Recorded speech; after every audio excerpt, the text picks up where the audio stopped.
pradedam. Pavadinimų sumanimo ir atminimo įamžinimo komisijos posėdį pradedame. Šiandieną posėdžio darbotvarkėje turime 4 klausimus dėl gatvėvardžio suteikimo Alšėnų Karmėlavos Raudondvario Užliedžių seniūnijose, dėl galimybės suteikti Bergštrasės pavadinimą vienai iš Kauno rajonų gatvių, dėl Montvilos gatvės pavadinimo pakeitimo Garliavos mieste ir dėl Sutkaus ir Grigoraitytės Sutkienės muziejaus kolekcijos įvertinimo. Tai ar yra kokių nors pastabų dėl darbotvarkės, ar galime patvirtinti bendru sutarimu? Taip, bendru. Bendru, gerai. Tuomet pirmas yra klausimas dėl gatvėvardžių suteikimo. Gatvės šį kartą aiškios: Garšvų, Pamiškės, Lankų, Liepžiedžių ir Šilauogių. Kaip dabar dėl šitų gatvių pritarimo? Ar yra kokių nors klausimų, kažkokių tai pastebėjimų? Tyla turbūt reiškia, viskas gerai. Taip, viskas gerai, Pritariam. Taip, tai pirmas klausimas šį kartą aiškus ir nepainus. Antras klausimas dėl Bergštrasės pavadinimo, dėl galimybės suteikti, ir mes matome, kad balandžio pradžioje buvo organizuojamas pakartotinis seniūnaičių sueigos susirinkimas ir dar kartelį jie balsavo ir vėl gautas pakartotinis nepritarimas dėl Bergštrasės pavadinimo. Tai galbūt, Žilvinai, kažką žinote dabar jau daugiau. Ne, nieko daugiau nežinau, tik tai irgi nežinau, ar tas susitikimas buvo darytas, tas seniūnaičių sueiga po kažkokio tai mero atstovo atvažiavimo, ar jie tiesiog savarankiškai prasvarstė ir nepritarė pakartotinai, tai tų aplinkybių nežinau, tik tai žinau, kad skambinau laikinai einančiai seniūniai ir sakė, kad pakartotinai prabalsavo neigiamai. Tai aš truputėlį tada galiu tik tai patvirtinti, kad tikrai buvo, mero patarėja Navakauskienė dalyvavo tame susirinkime. Tai maždaug aš taip girdėjau, o tai protokolų jie tau nepateikė išrašų, nedavė protokolo? Ne, nepateikė, nes aš prašiau to protokolo, sako, kadangi pakartotinai svarstėm, tai sako, nerašėm ir to protokolo. Tai bet jie turėjo parašyti, ką reiškia nerašė? Pakartotinis balsavimas buvo klausimas, taip, jie turėjo. Taip, jie privalėjo. Tai kol kas tokia matau, kad yra nežinia. Aš manau, kad vis tik tai šito klausimo mes dar neįspręsime, negalim nieko pasakyti. O dar reikia, aš susižinosiu, galbūt ir Žilvinas, ką nors susižinos kažkokių tai konkretesnių detalių. Kas ten buvo, kodėl ten buvo ir kaip buvo savivaldybės atstovam, kas buvo pasakyta, įdomu. Kodėl jie nepritarė, kokie argumentai? Žodžiu, jie pasakė, kad jau mes tuo klausimu prabalsavom. Aš jau bent tiek prie stalo rytinio posėdžio girdėjau. Ir viskas, sakė, daugiau niekas ten nieko per daug nediskutavo. Mhm. Bet iš tikrųjų tai būtent reikalinga diskusija, kodėl ta gatvė, nes jie sakė, kad nežinojo, kad tai yra miestas, su kuriuo Kauno rajonas bendradarbiauja. Tai jie privalo dar kartelį sėsti ir kad būtų supažindinti ir manau, kad nuomonė tikrai pakeis. Nes Bergštrasė tai nėra šiaip tiesiog iš oro paimtas kažkoks tai pavadinimas, kaip Kolių gatvė buvo. Tai yra vis tiek yra aktuali. Visiškai jums pritariu ir sakau, Loreta visus argumentus nuvažiavus jinai išdėstė, bet jie vis tiek liko prieš savo sprendimo. Tai, žinot, negalima taip sakyti, bet gal čia reikėtų ir į gamtos reiškinius atsižvelgti posėdžių. Bet... Aš manau, kad mes šitą klausimą dar negalime uždaryti. Taip, Kęstuti. Bet kokiu atveju, jeigu žmogus pasako prieš, tai turi argumentuoti, kodėl prieš. Ir tai turi atspindėti protokolę, tai reikėtų to ir išreikalauti. Taip, aš manau, kad mes vis tik tai dabar net nediskutuokime, mes turime sulaukti protokolų, mes negalime šnekėti, kas ką girdėjo, o mes turime aiškiai raštiškai turėti, kiek ne ir tuomet bus viskas aišku. Ir kad tai yra protokolas, o ne šiaip, kad mes jau pasakėm savo nuomonę. Aš tada jo paprašysiu, kad sudarytų tą protokolą. Ir su argumentais, tegul Ir paaiškina taip, argumentus. būtų gerai, kad su argumentais. Tai kodėl ne? Kodėl jie sako, kad ne? Ir prieš tai aš manau, kad vis tik tai dar reiktų kažkaip padiskutuoti tuo klausimu su jais. Gerai, tai aš manau, kad šitą klausimą mes tuomet taip ir paliekam dar kol kas atvirą, nes mes neturim nieko, ką dabar spręsti. Trečiasis klausimas yra dėl Montvilos gatvių pavadinimo pakeitimo Garliavos mieste. Tai dabar vėlgi mes nieko kol kas irgi negalime nubalsuoti, nes kol kas vis tiek yra planuojama ateityje organizuoti susitikimus su gyventojais. Ir irgi būtų įdomu, kokia jų yra pozicija, kodėl jie nenori keisti. Galbūt jie irgi iš tiesų nežino, Montvila, kas yra negerai šiame žmoguje. Galbūt tiesiog nenori keisti ir tiek. Aš manau, kad irgi dar turime palaukti, galbūt daugiau yra žmonių neinformuotų, kas jis yra ir kokius darbus dirbo. Čia pritarčiau ir pirmininkė, ir Kęstutis, ką sakė ankstesnio klausimo atveju, tai dažniausiai, kadangi pagal įstatymą komisija, kuriai turėjo būti pateikiami ten tie gatvėvardžiai praėjusiais metais, buvo prašymas, kad būtų atliekamos ir tos gyventojų konsultacijos. Tai žodžiu, kai būna seniūnų suvažiavimas, tai iškėlus tą klausimą buvo prašyta, kad seniūnai vienaip ar kitaip ten, žodžiu, parankiniam priemonėm, patogiom priemonėm vykdytų tas apklausas. Tai iš tų, kuriuose pačiam teko dalyvauti arba kurias vykdė, tai dažniausiai tos didžioji dauguma gyventojų nepritardavo, bet tuose susitikimuose, kuriuose ir pats dalyvavau, tai realiai ten argumentų nebūdavo, partų, kad žmonės koncentruojasi ne tiek į turinį, kas keičiama ar dėl ko keičiama, kiek dėl praktinių sumetimų, kad tai sukels papildomų nepatogumų, reikės dokumentus tvarkytis ir panašiai. Tai šitas dominuoja argumentas, dėl ko nepritarė.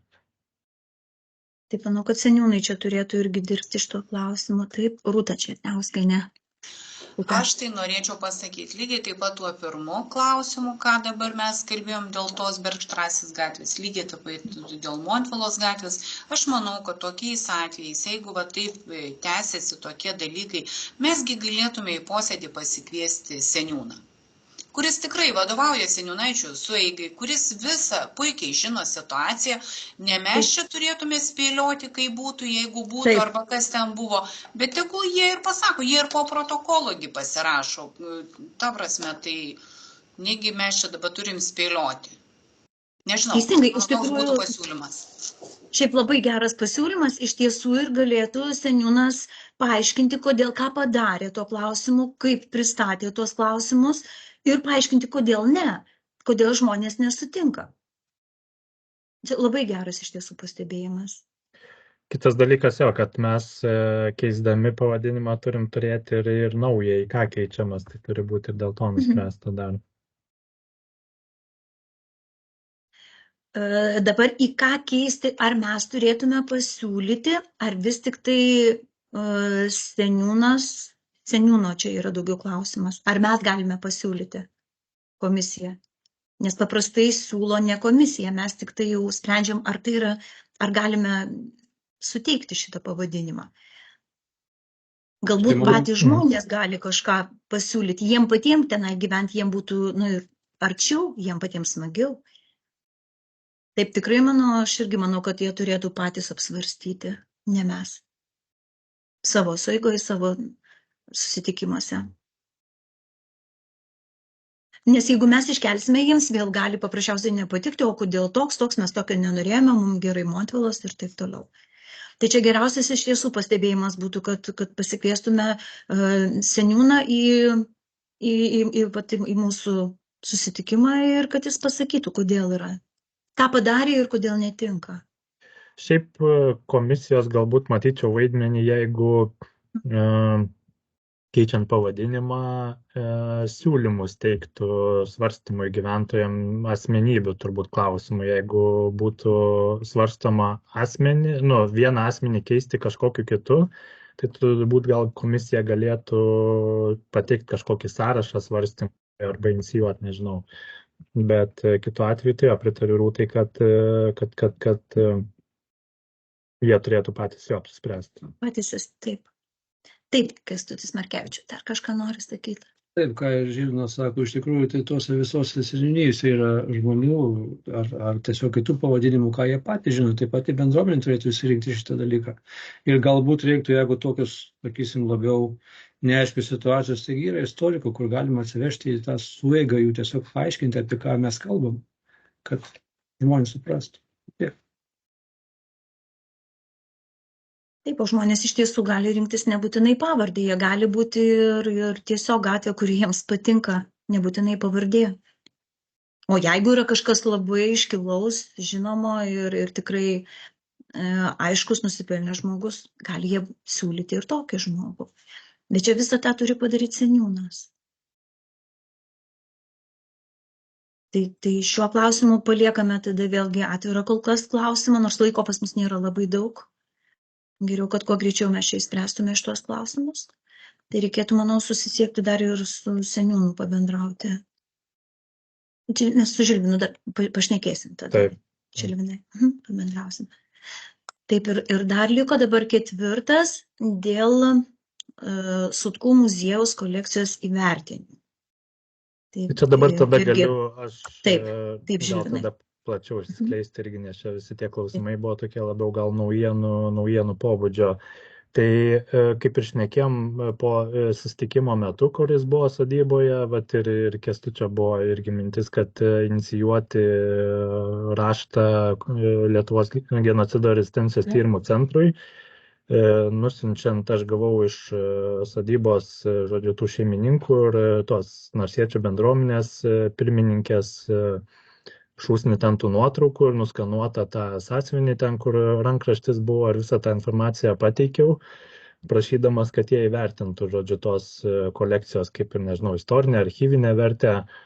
Tai visų pirmas jų atsakymas buvo į raštą, kad ko prašoma, ar nustatyti piniginę vertę, ar identifikuoti asmenis, kurie yra nuotraukose. Tai sakau, asmenys yra šiaip iš esmės beveik visi identifikuoti, sakau, piniginės vertės mums irgi nereikia, mums, sakau, labiau nupasakau aplinkybės, kad yra įkurtas privatus muziejus ir sakau, kad ir yra prašoma kitų darbų atlikti iš savivaldybės pusės. Tik tai sakau, mes negalim įvertinti, kaip pasakyti, adekvačiai arba profesionaliai tos kolekcijos vertės, jos vienetiškumo ir panašiai, originalumo ir kitų dalykų. Tai jų atsakymas buvo tas, kad jie muziejų ekspozicijų vertinimu neužsiema. Tai toks irgi labai kurioziškas atsakymas buvo, bet jų dar buvo irgi į pirmą raštą atsakymas, kad dalį tų nuotraukų jie turi savo muziejuje, dalis buvo minėta, kad yra Panevėžio kraštotyros muziejuje. Tai supratau, kad jiem ta kolekcija kažkokios labai didelės nuostabos nepaliko. Ir tai yra labiau gal toksai tada privati kolekcija, šeimos vertybė.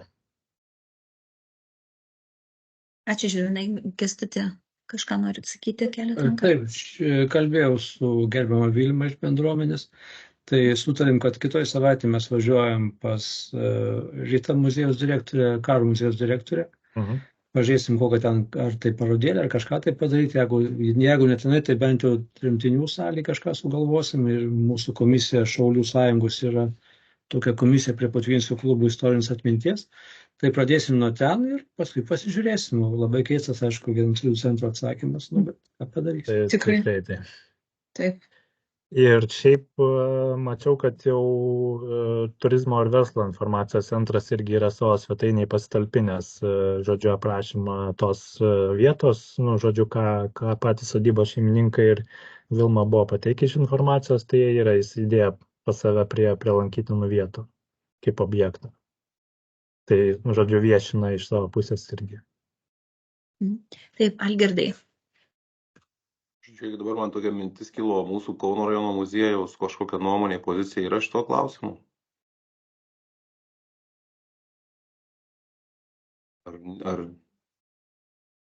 Gal jų reikėtų iš tiesų paklausti, ką jie galvoja? Ar jiem aktualu kažkas iš šito tariamo muziejaus? Nes kažkaip dabar galvoju, patys turi muziejų savo Patys, taip, o pradedam turime nuo labai... spręsti mes arba kažkas iš tolėliau. Taip, čia gal iš tiesų būtų paprasčiau, žinotų mūsų patys muziejininkai. Taip, Kęstuti. Taip, iš tikrųjų, gal su Zigmu reiktų pakalbėti, nes žiūrėkit, visi, sakysim, visos nuotraukos, kur yra muziejui, per Limį yra skanuojamos ir tai rašoma, kad, sakysim, Kauno rajono muziejus, tai taip pat būtų vertingas dalykas, jau būtų, sakysim, skaitmenizuoti tie dalykai. Tai galim pabandyti. Čia reikia su Zigmu susisiekti ir ką jis galvoja. Gerai, tai šiuo klausimu. Aš tik tai galvoju, jo, kaip suformuluoti dar tą, kaip čia pasakyti, neužduoti Zigmo funkciją šitam klausime, ar kad jisai suskaitmenint padėtų tuos failus, ar tiesiog kažkaip bandyti ieškoti būdų, kaip juos viešinti, ar ne?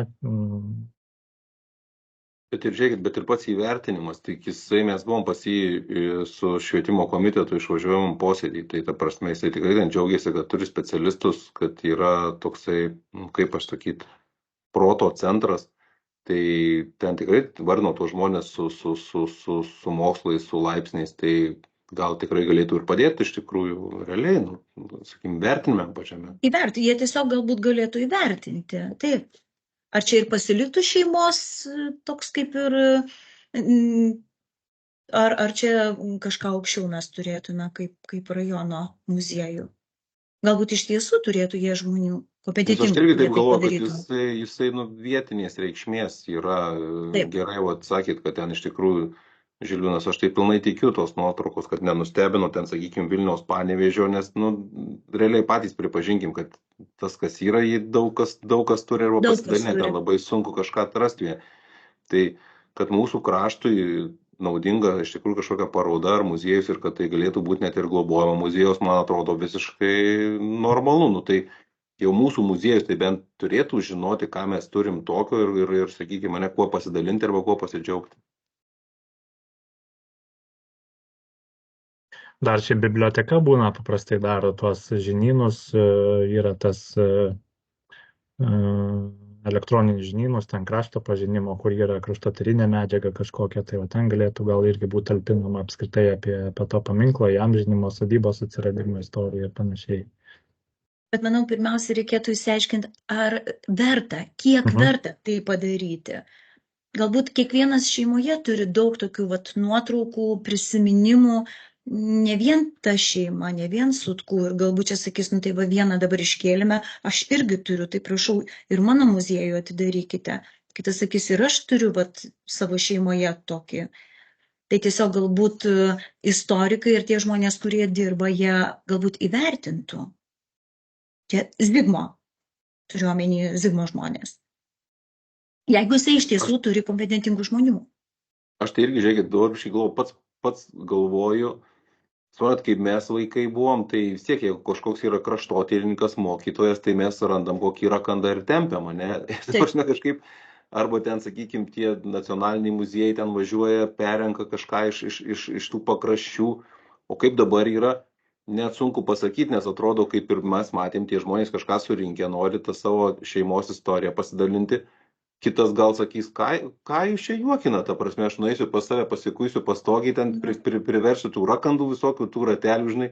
Tai va, čia tos kompetencijos trūks, aš tai galvoju, už tai muziejus gal tikrai mūsų ir būtų kompetentingas, trupučiuką, kaip pasakyti, sudėliota, ne, viską, į kur čia taikyti, į kur čia šauti su tuo, ta prasme, jų palikimu.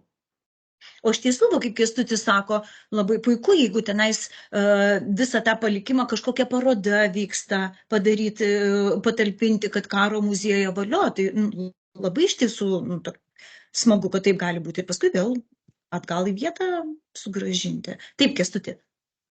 Prisimenat, mes kai buvom ten vietų nuvažiavę, kad sakė, taip, yra Panevėžio muziejų nuotraukos, bet ten netgi pavardės supainiotos. Ir man vat keista, kodėl Taip, nesureagavo taip. Genocido centras šitoj vietoj. Tai gal turėtų pasidomėti. Ir aš pabandysiu nuvažiavęs pažiūrėti dar tenai, kaip ruošim tą parodėlę. Sakysim, dėl tų pačių pavardžių pasižiūrėti, o kas liečia Zigmo Kalesinskų vaidmenį, tikrai jis reikėtų, kad pažiūrėtų, sudalyvautų tam reikale. Taip, vis tiek tai yra Kauno rajono ir jisai, manau, labiau įvertins, negu kad mes galime įvertinti. Mums dabar gražu, šeimos, tiesiog prisiminimai, bet ar mes turime kompetencijos tiek įvertinti, kad taip, tai gali būti muziejus ar negali. Manau, yra žmonių, kurie tą darbą dirba. Aš gal tiesiog turėjau dar omeny, kad Kauno rajono muziejus neturi ekspozicijos skirtos, žodžiu, laisvės kovom arba partizanam, tai bet galėtų atsirasti kaip virtuali eksponato kažkokio akcijos kopija, kuri galėtų figūruoti vėliau kažkokiose tai virtualiuose parodose ir panašiai. O tuo tarpu, pavyzdžiui, irgi bibliotekos jos dažnai organizuoja tas elektroninės irgi virtualias parodas ir ten turi skilti irgi kraštotyrai garliavos kraštui. Tai va ten jau natūraliai kažkaip ta medžiaga gulasi į vietą tą. Taip, taip. O jeigu tai yra šeimos, galbūt ten kokie, ar vaikų kažkokias tai klasės priimti, papasakoti, tai aš tai manau, jie gali ir iš savęs tiesiog leisti, tai ar muziejus, ar ne muziejus, tiesiog priimti tokias grupės, papasakoti, kodėlgi ne. Čia jau ir į šeimos savo istoriją jų gali įsileisti, jeigu tik tai turi norą. Nebūtina, kad tai būtų parašyta muziejus ir einame tik tai į muziejus. Na, edukacija, manau, galima ne tik muziejuje. Ir iš karto pasidaliname informaciją.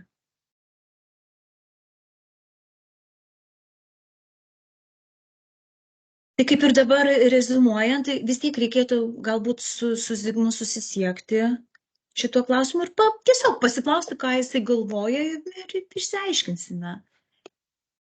Aš tada galėčiau, dar Kęstutis tada su karo muziejum. Taip, su karo muziejum.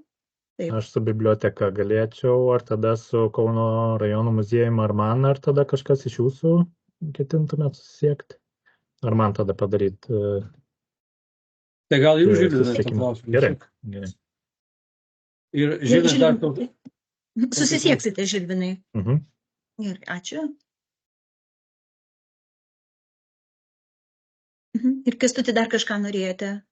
Taip, Žilvinai, tiesiog dar prie mūsų gal temos, nes yra viena vokiečių šeima, kur ieško savo žuvusių artimų 44 metais prie Padauguvėlės kaimo. Gal galite man pasiūlyti, gal yra ortofotų kažkas tai tokio iš lėktuvų, nes tas karys buvo palaidotas prie akmens. Ten ant sankryžos, kurie 3 ąžuolai, ten buvo akmuo, bet akmenį nuvežė kaip įamžino Mackevičiaus sodybą. Ir kuriai vietoj tas akmuo buvo, man nieks tiksliai nepasako, o ten grinai yra žinomi artimieji, žinomas tas karys, yra visi dokumentai ir tą vietą nustatyti, gal padėtumėte klausimą.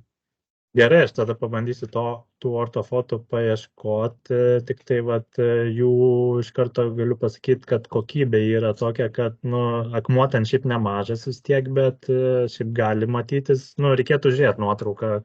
Klausimas, ar nuotraukos kokybė padėtų identifikuoti, bet jeigu rastumėm akmuo nemažas, galbūt paieškosiu. Dėkui. Tai kaip ir apsvarstėme visus klausimus. Šiandien ačiū labai už dalyvavimą. Posėdį ir dabar kiekvienas jau turime savo užduotį, ką padaryti. Ir Kęstutis, ir Žilvinas. Tai Žilvinai, mes tada dar